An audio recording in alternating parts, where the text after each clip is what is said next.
Hey, everybody, welcome to the SkyLounge podcast, episode number 264. Thank you so much for tuning into this episode. Follow me at the SkyLounge on SoundCloud, iTunes, and Google Podcast. And also check out the SkyLounge on YouTube, Twitter, Instagram, and Facebook. And without any further ado, let's get shit started with episode number 264, the athletic hips and hurrays, slightly dislocated sports world weekend. And boys and girls, over the weekend we had a beautiful form of sports ball come back to us: the NFL, National Football League. Football, ba ba ba ba, da da da da da da. So football is officially back, boys and girls, and for some more than others, it's exciting, especially these players who got their contract extensions.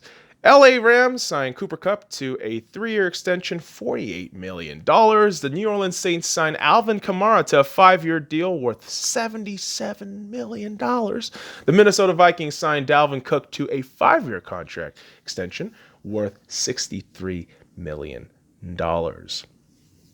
And man, you're thinking, these NFL players, man, they're getting fucking paid. They're playing the game they love. This is so exciting. This should be awesome, right? This is where I have to put an asterisk there. Because over the weekend, boys and girls, while I was enjoying my football Sunday, and god damn it was I enjoying football Sunday, I noticed this excessively heavy-handed SJW nonsense from the NFL over the weekend. And all these divisive messages, all these politically illiterate actions is only going to fuck over this league. I said this weeks ago when the woke league of Chinese basketball was doing all its bullshit and the continuation of their circus act till now. I said, man, the NFL is probably going to go woker than that shit. They're probably going to be worse. And my God, they were. I mean, you brought George Floyd's family to fucking suck off that fucking Viking horn before the game. You had assholes with like Breonna Taylor's name on that fucking helmet decal. Jacob Blake. You understand why people don't like politics and sports? Do you want me to explain that shit to you real quick? Because sports is entertainment. Sports is a form of escapism. Day to day, our daily lives, we got to deal with real world bullshit. We got to deal with some terrible shit on day to day. Anybody and everybody. And when the day is over, you just want to relax. You don't want to fucking think about anything. You got sports. An entertainment form that has grown-ass men, women, whatever fucking sport you watch, right? You have grown-ass people who have climbed that proverbial ladder in their field. Within the field of meritocracy, they have been battling it out, getting to the top. And watching people within that sphere, within that mentality, go against each other, it's just fascinating to watch. It is a philosophy. It is a clash of philosophy, clash of ideas, clash of personnel. It's exciting. And sports, in different forms, accentuate that. It really does exemplify that, right? Team sports especially. It's all, we're all going in one direction. We all have to be great. But when you insert and just coercively inseminate politics into sports, you are going to see some palpable results. You are going to see some detriment to this fucking league.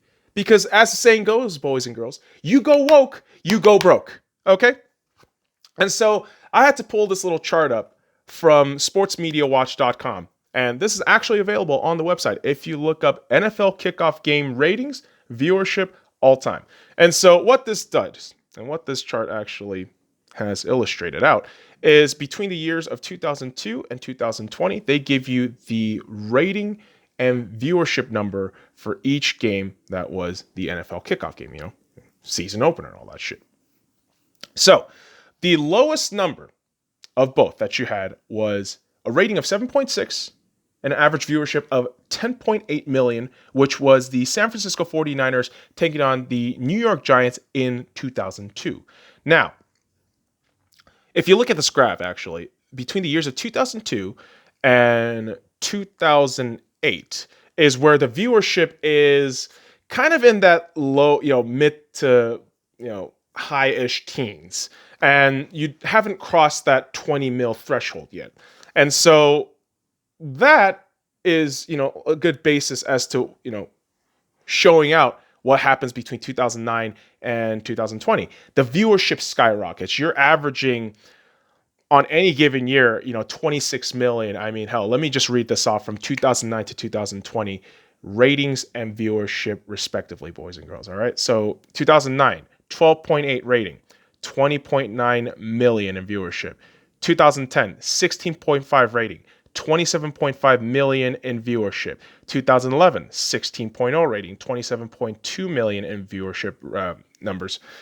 14.7 million, 14.7 ratings, I apologize, in 2012, and 23.9 million in that same year. In 2013, 14.9 rating, 25.1 mil. 2014, 15.7 rating, and 27.1 million viewership. 16.2 the next year, 27.4 mil. 14.6, 25.2 mil in 2016. 12.6, 21.8 mil, I apologize, in 2017. 11.2, 19 mil in 2018. 22 million, 12.8 rating in 2019. And this year, 2020, the Kansas City Chiefs taking on the Houston Texans as the Chiefs Super Bowl winners were hosting their divisional foes from last year. That got a rating of 11.2 and a viewership of 20.5. Now, I know a lot of you motherfuckers just probably shut that fucking number reading off, but when you look at that number for Thursday Night Football, the Kansas City Chiefs Houston Texans game, when you take that number and compare it to the context of what's been provided for about, 18 fucking years, that rating is a fucking problem. The viewership at 11.2 is kind of abysmal if you think about the fact that, hey, we had a whole fucking pandemic quarantine shit for about, 6 or so months. People have been dying for fucking sports ball, especially football. And this is all you can garner on Thursday Night Football? Dude, what the fuck? All that tells me is you keep preaching this politics shit. You keep going about this fucking blatant lie about cops. And you keep sowing division in the country. You're not going to get viewership. People are going to start tuning out.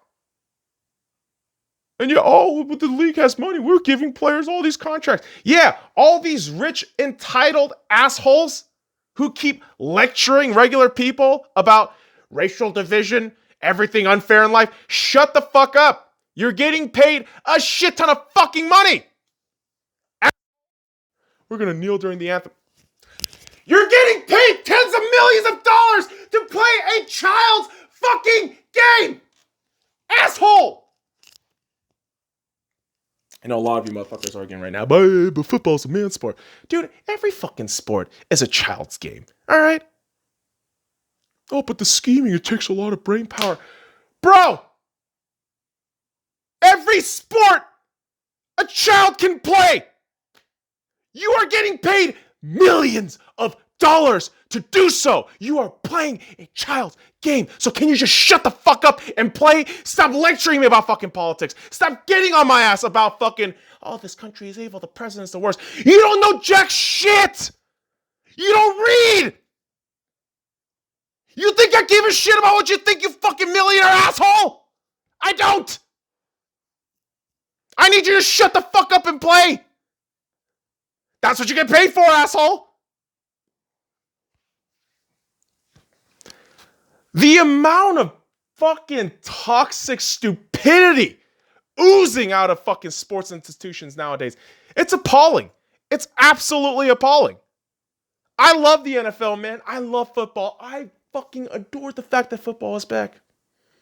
But I have to mute this shit for almost every fucking game I watch over the week. fucking weekend.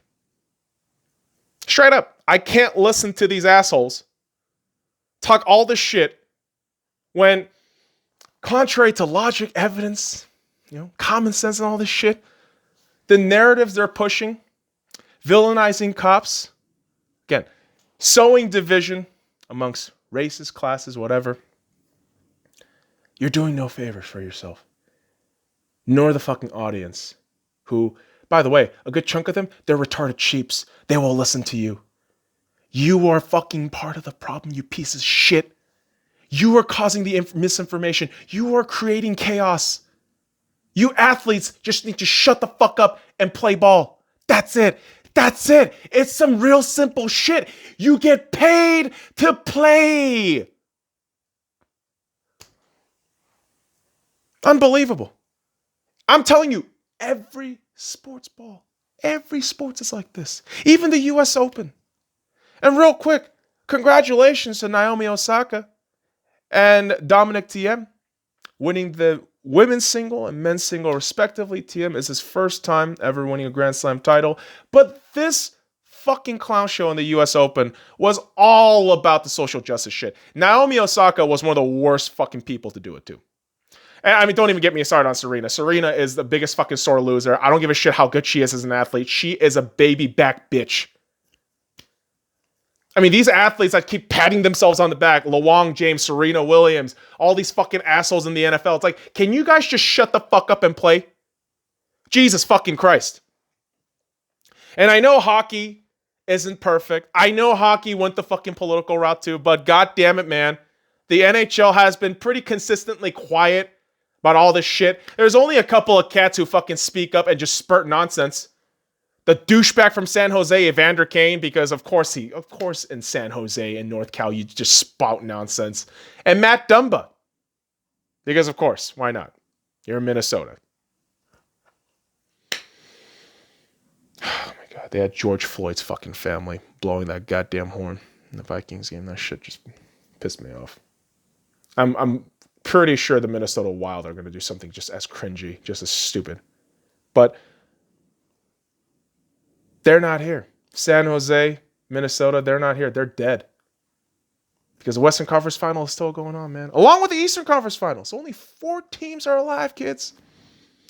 Barely. 2 of them are barely alive. Because the Western Conference and Eastern Conference Final has come down to 3-1 series results.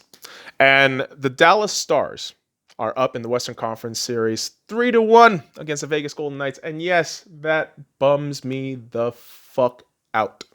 It does.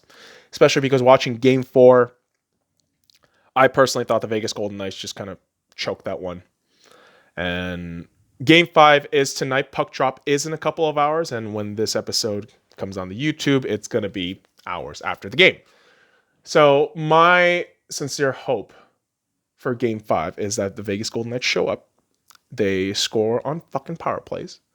And hopefully keep this shit rolling until Game 6. I mean, seriously, man, I don't want the Vegas Golden Knights to go home yet. I would love for them to go to the Stanley Cup Final. But, hey, if for some reason they lose Game 5, I'm still a Golden Knights fan. I still love my Knights. And I'll be back here next year. Regular season. We'll do this shit all over again. And I won't hate on the Dallas Stars. Because Khudubin, all the fucking YouTube commenters going apeshit, especially Stars fans, because I've been pronouncing it with the fucking hard K, Khudobin. They're like, it's Khudobin. The K is silent. Khudobin. All right. It's Khudobin. Relax. Because Khudobin has been on a Conn Smythe level. And that's why, if the loss happens, it happens. I'm not going to fucking hate on Dallas all that much. I'm not. Maybe except Joe Pavelski, because he's just kind of a cunt, and he has that San Jose blood. Ugh. But, man, Khudobin has been absolutely fantastic. Again, Conn Smythe candidate in my eyes. And in the Eastern Conference Final, you have another goaltender just playing on a Conn Smythe level and leading his team in 3-1 series lead. Andrei Vasilevsky and the Tampa Bay Lightning just owning the New York Islanders. And I said, weeks ago before the conference final started, that I think the Tampa Bay Lightning win the series in 5. And there is a feeling of change and a bit more maturity, I would say, over the last 2 years to what we've been watching with the Tampa Bay Lightning. And I really think this Tampa Bay Lightning team will represent the East in the Stanley Cup final. I don't know if John Cooper can get over the hump. I still have my doubts about him, but they have been slapping around the Islanders. It's been kind of crazy to watch, but the Tampa Bay Lightning, dude, oh my God, they have been just on it. So best of luck to them, and much proper accolades and respect to those who got the NHL awards. That was a weird segue. It was. But what I mean to say, boys and girls, that there are NHL awards to talk about. That's right. Why did you just say that? Sometimes my brain just overcomplicates shit. I'm a fucking idiot. What are you going to do with that shit? You know what I'm going to do? I'm going to name you off the goddamn NFL, NHL award list winners. Oh my God. My brain is all over the place. Can I be honest with you motherfuckers real quick before we get on with this NHL award list winners? This is my 12th take doing this episode. And funny enough, I actually recorded about 25 minutes before I had to delete this episode because I made a faux pas on my part. And so I'm just kind of all stammering all over the place. And so that's the excuse. But the NHL awards. Lady Byng Trophy. Nathan MacKinnon, most gentlemanly player, conduct on the ice all throughout the season. MacKinnon gets that. Jim Gregory, General Manager of the Year. Lou Lamoriello of the New York Islanders. Not surprised. Said that a couple episodes ago where Lou Lamoriello feels like he's more, hands-on with how he's built this team since he's came in with Barry Trotz. And most deserving. And the Marc Messier NHL Leadership Award goes to Mike Giordano of the Calgary Flames. And what a leader he has to be, especially with just kind of the craziness of the Calgary Flames. And the Flames actually do appoint head coach Jeff Ward, who was the interim head coach after the whole episode with the racist thing. But the Flames, beyond the head coach, has to do a lot of soul searching. Obviously, losing to Dallas in round one, not the greatest, but I think this is a team that has to really look at moving one or two key pieces away and maybe going off with, I don't know, a new philosophy perhaps. I mean, maybe a guy like Johnny Gaudreau. I don't think you move off of Mark Giordano unless, Seattle comes up with some crazy ass, trades and flips. But Calgary is going to be a team to look out for and what they do in the offseason. And certainly the Pittsburgh Penguins have been busy during this offseason after they were ousted from the bubble by the Montreal Canadiens. The Penguins trade Nick Bjugstad to the Minnesota Wild for conditional draft picks in 2021. And yeah, I'm not surprised at all. You're going to see the Penguins making probably more moves over the next few weeks. And the question is going to be, who else do you need to ship off? Who do you bring in after that? And obviously, guys like Sidney Crosby, Evgeny Malkin are going to be, stalwart faces of, the franchise. I mean, if anything, you're probably going to see Malkin, flipped. But I don't think that'll happen. If it does, it'll be a crazy time, but the Penguins also have a lot of soul searching to do unless they want to go into the realms of mediocrity, which nobody wants to do, right? And that's the Canadiens. I mean, they've kind of been facing that over the last few years, but they are in a very positive trajectory in my mind as the Montreal Canadiens acquired Joel Edmondson from the Carolina Hurricanes for a 2025th round pick. I like what the Canadiens are doing. I like the fact that they understand what they got going right now and adding a few more pieces here and there to bolster the entire team. And that's something to be afraid of. Why do I say being afraid of that shit? Have you met French Canadian fans? Have you met Montreal French Canadian hockey fans, dude? Oh my God. They're just boozed up and arrogant as fuck. I know that's generalizing. That's not all of them, but most of that, most of the French Canadiens fans that I met at T-Mobile Arena, they tend to fall to that stereotype, and so I don't want to see that shit all over T-Mobile Arena next season. But best of luck to the Canadiens, man. They look like they're getting it together. Jake Allen, Carey Price is going to be a fun goaltender tandem to watch for. Nick Suzuki looks to be a fantastic center for the Canadiens moving forward, and just an all-around good affair for that Eastern Conference. More talent, more younger talent, and more fun to watch. Unlike the woke league of Chinese basketball. Although I will admit, boys and girls, I will openly admit this. I have not watched the NBA for a couple of weeks. I think the last game I watched, I told you folks, is the Luka Doncic overtime 3-point winner against the Clippers. And that was one of the last ones they went ever have. But that was the last time I watched an NBA game. And Saturday was when I went ahead and got to, I think it was Saturday or Friday. I want to say Friday. I'm going to say Friday because it was probably Friday. Friday, boys and girls. Getting my dates fucked up here. But Friday, the Boston Celtics took on the Toronto Raptors in Game 7. And like as I mentioned, the Boston Celtics were up 2-0. Raptors tied it up 2-2. Celtics go up 3-2. Raptors tied up 3-3. Game 7.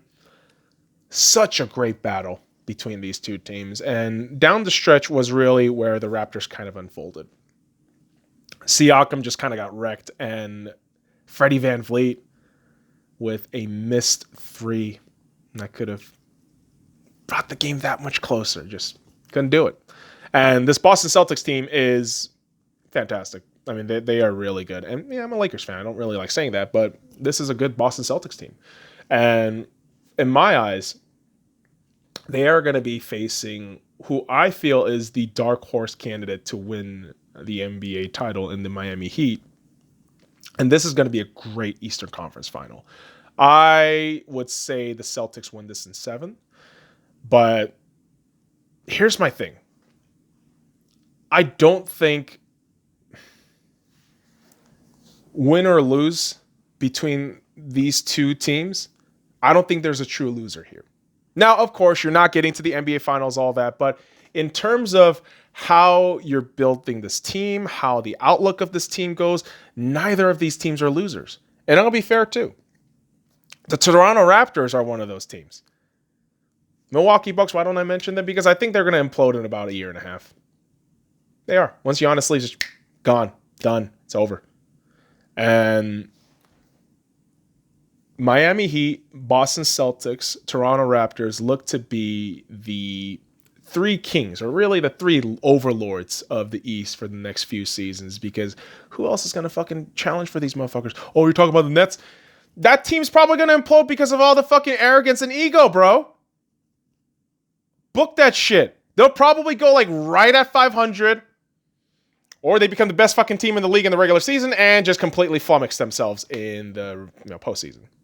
That's what usually happens. But yeah, I think the Miami Heat, Boston Celtics, and Toronto Raptors are going to be 3 great Eastern Conference teams for a long time, at least 3 to 5 years. And man, Giannis potentially even could really, really open that gate up and just put their finger claws in there deeper. Or if one of those teams get Giannis,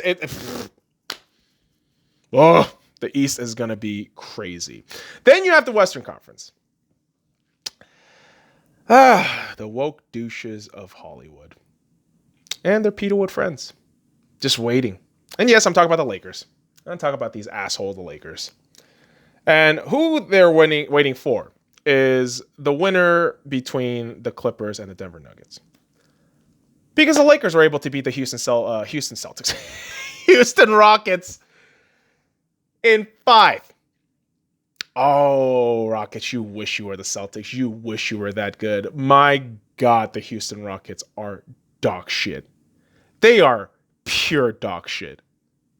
If you thought this team for the last 3-4 years was competitive, you are fooling yourself.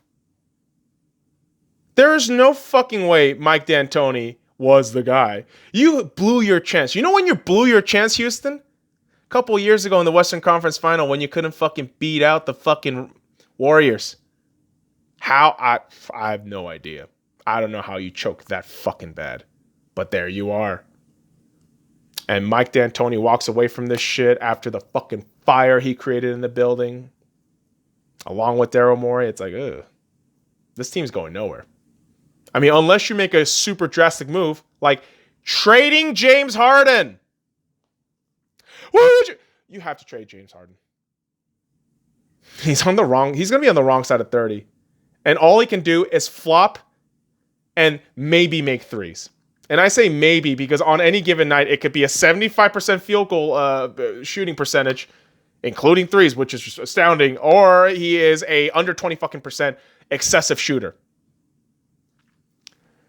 So yeah, you're in a bit of a conundrum, Rockets, and I feel no sympathy. You win one game and blow 4 games straight. Whoop-de-fucking-do. Where's that arrogance after game 1, bitch? Oh my God. Houston Rockets. Just trade James Harden. He's not it. He's not the answer. Neither is Westbrook. That's a given. But stubbornly, Daryl Morey is going to double down. It is die by the 3, don't play defense, and small ball. Way to commit organizational seppuku, you dipshit. And the Clippers might have to commit organizational seppuku if they blow this fucking 3-1 series lead to the Denver Nuggets. Yes, boys and girls, we are going to have a Game 7 on Tuesday because the Clippers can't close out. Oh, but they got Kawhi. They can't close out. They can't. Jokic? Oh, yeah. Oh, yeah. He is becoming that next level. But my God, Clippers, you can't close out. You suck. Yeah, fucking shit-ass Lakers fan. You're a shit-ass fucking Clippers fan if there are any that exists. And holy hell, if you exist, go to Buffalo, New York. That's where your motherfucking team belongs in the middle of nowhere, mediocrity, where all sports ball goes to die. And I hear Bills fans, I hear fucking Sabres fans bitching, but what are you going to say? What are you going to say, Bills? Oh, Josh Allen's great. You haven't been relevant since Jim Kelly. Sabres? Do I need to talk about the sins of your fucking franchise right now, Sabres? Right now? No. Because you'll probably cry. Most sports ball fans are emotional. They'll cry if they fucking talk their team shit. It always happens. It always does. Especially teams that don't win that much. Losing teams, right? And yeah, I know the Angels won a World Series a couple years back. Almost more than a decade now. But hey, they get to celebrate a nice little thing. Albert Pujols, 660th home run in Major League Baseball. 5th on all time, man. That is fantastic stuff for him. But what's the point if the entire Anaheim sideshow is just a dumpster fire?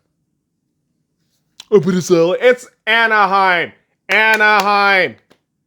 Anaheim Angels. Buffalo Clippers. Get that through your fucking head, kids. Read some goddamn, I don't know, history, some facts. It's crazy. You know what? I'll ease off on the salt a little bit. I don't really like the Chicago Cubs. But hey, man. Cubs pitcher Alec Mills throws a no-hitter against the Milwaukee Brewers. Team's first no-hitter since 2016. Ugh. Cubs. Ugh. You know, King Felix, you can't pitch a fucking perfect game. Fuck you. That's just me, man. That's just me. That's just me being a mean little cunt. And yes, I'm a Dodgers fan, and I'm still a mean little cunt. And we fail a lot. I know that more than anybody else. Dodgers choke all the fucking time. What do you think? I'm fucking stupid? I watch my Dodgers, man. I know how bad they choke. And holy hell, over the weekend, what fucking killed me was the Dodgers were hosting the Houston Asterisks in Dodger Stadium in Los Angeles. The first game out of 2. The Dodgers, heading into the 9th inning, all right, top of the 9th inning, have a 5-2 lead. And then Kenley Jansen comes up to close out. And holy shit, Kenley Jansen. I love you, Kenley. You're a Dodgers. I love you, man, but you are fucking horrible when you're horrible. Like, you are dog shit when you are horrible. You blew a fucking 3-point lead. You gave up 5 fucking runs. I mean, thank God the next day, the Dodgers went 8-1 on Sunday, but oh my fuck. Kenley Jansen. If the Dodgers don't fucking figure that shit out before postseason, we know exactly where that route is going. We do. Although in the realm of world football, we don't know where a lot of things are going. It's crazy. Even though the Premier League is back, yes. But we don't know. Because not all teams have played over the weekend. Manchester City and Manchester United have an extended break due to their involvement in the Champions League and Europa League, respectively, despite the fact that they both got their asses fucking kicked out of the goddamn tournament to oblivion. But alongside them, Burnley and Aston Villa, who are supposed to be matched up with them, will not be playing as well. They're also taking a break from that. So we had still some football happening around the league over the weekend, and there were some really fun, notable results. Namely, that all newly promoted clubs, along with Tottenham Hotspur, lost their matches this weekend. And that side note has to be put with a little bit of asterisk. Watch out for Everton. Watch out for what Everton does this season with Carlo Ancelotti and more acquisition into his little crew. But on the other side of Liverpool, Anfield, whatever, fucking Scouser people. You know what I fucking mean, man. Anfield, all that shit. Liverpool, actual fucking, Liverpool FC, whatever, fuck. Leaky ass defense somehow held a 4-3 win against Leeds United. Bielsa's team looks pretty exciting, but this match was an absolute shit show in both defense and offense. It was kind of disgusting to watch. Leicester City keeps it hot with a 3-0 win against West Bromwich Albion.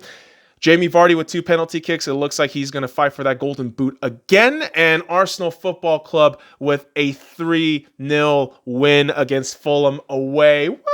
Yeah! They actually won! Amazing. And yes, Arsenal Football Club is a very curious case right now because, yes, you have Liverpool fans celebrating that win because it's a win. A win is a win is a win. But that 4-3 win compared to this 3-0 win against a Fulham club that recently promoted and Arsenal doesn't not lose them, it makes me more optimistic about Arsenal's trajectory than the relative context of Liverpool and their trajectory. Because here's the thing. Arsenal is, I believe, in kind of burning deadwood mode, where Emi Martinez right now, he is off to Aston Villa for £20 million. And I think that move is going to be impetus for more players leaving and maybe 1 or 2 players coming in. This is going to be a team Mikel Arteta has to have his fingerprints on. He has to have a say on because his philosophy has to trickle down, and it will mean if everyone executes and if everyone buys into it, we can win games. And we saw that in the first match. Am I going to be overactive about this one win? No, but we should capitalize off of it because that's what you have to do. Win. That's what we have to do. That's why we love sports. It's simplified life. It is why we love sports, why we love this form of escapism. So keep politics out of that shit, motherfuckers. Because ultimately, sports ball is in full swing. All 5, man. All 5. It's fucking awesome. And on the next episode of the Sky Lounge, boys and girls, a full episode of NFL Talks tomorrow. I'm going to talk about every single game in week 1, go through piggy skin picks, go through odds, and maybe talk about some games next week. All right, motherfuckers. I appreciate you dropping by this episode. Follow me at the Sky Lounge on SoundCloud, iTunes, and Google Podcasts, and also check out the Sky Lounge on YouTube, Twitter, Instagram, and Facebook. And until next time, kids, fuck off.